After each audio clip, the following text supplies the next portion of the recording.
इस वक्त की सबसे बड़ी खबर आ रही है बिहार से, जहां पर एनडीए ने सीट शेयरिंग का ऐलान कर दिया है। ये कयास लगाए जा रहे थे कि शनिवार को ये ऐलान होगा, लेकिन शनिवार को नहीं होता है। अभी 10-15 मिनट पहले ऐलान किया गया है। हम अपने दर्शकों को बता दें कि बीजेपी को 101 सीटें, जेडीयू 101 सीटें, यानी कि बीजेपी और जेडीयू जो है वो एक साथ चलने वाले हैं, एक गाड़ी पे चलने वाले हैं।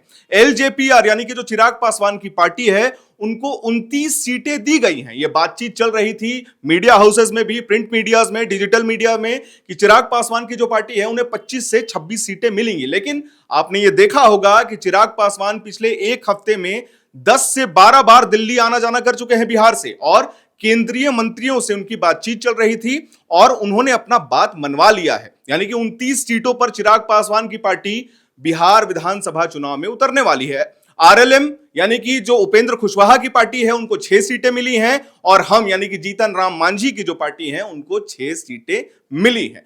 यह भी बातचीत हो रही थी कि महागठबंधन घोषणा कर देगी, महागठबंधन घोषणा कर देगी, लेकिन लालू यादव का पूरा परिवार जो है वो दिल्ली गया हुआ है, कुछ मामले हैं वहां पे।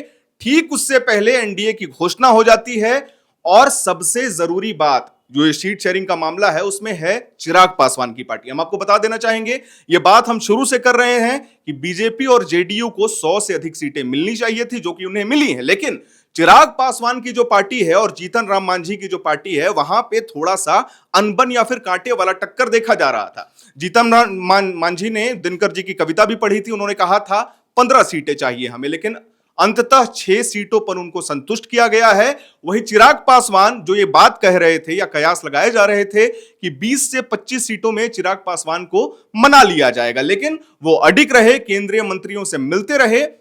29 सीटें मिलती हैं चिराग पासवान की पार्टी को। वहीं नीतीश कुमार की पार्टी का हम बात करें, जेडीयू की बात करें, तो जेडीयू को 101 सीटें मिलती हैं। यानी कि एनडीए गठबंधन में बीजेपी और जेडीयू सबसे बड़ी पार्टी बन चुकी है, जो कि कयास भी लगाए जा रहे थे और उसकी उम्मीद भी की जा रही थी। लेकिन मैं बार बार ये दोहरा रहा हूं कि चिराग पासवान की पार्टी से ये एक्सपेक्टेशंस नहीं था। अब देखना यह है कि नाम अनाउंस कब होंगे, प्रत्याशियों के नाम कब सामूहिक तौर पे घोषित करने वाली है एनडीए। और उससे भी बड़ी खबर यह है कि महागठबंधन अब क्या करने वाली है, क्योंकि हम ये बार बार आपको कह रहे हैं कि पेच फंसा हुआ है महागठबंधन में।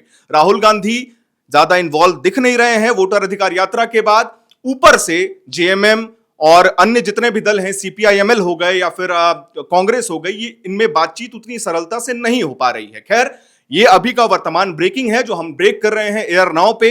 एनडीए ने अपने सीट शेयरिंग का ऐलान कर दिया है। मैं दोबारा दोहरा देना चाहूंगा, बीजेपी 101, जेडीयू 101, आरएलजेपी माफ करिएगा, चिराग पासवान की जो पार्टी है वो 29, हम 6 और उपेंद्र कुशवाहा की पार्टी को 6 सीटें। बाकी जैसे ही नाम अनाउंस होंगे हम कोशिश करेंगे कि अपने चैनल के माध्यम से अपने दर्शकों तक सबसे पहले पहुंचाएं।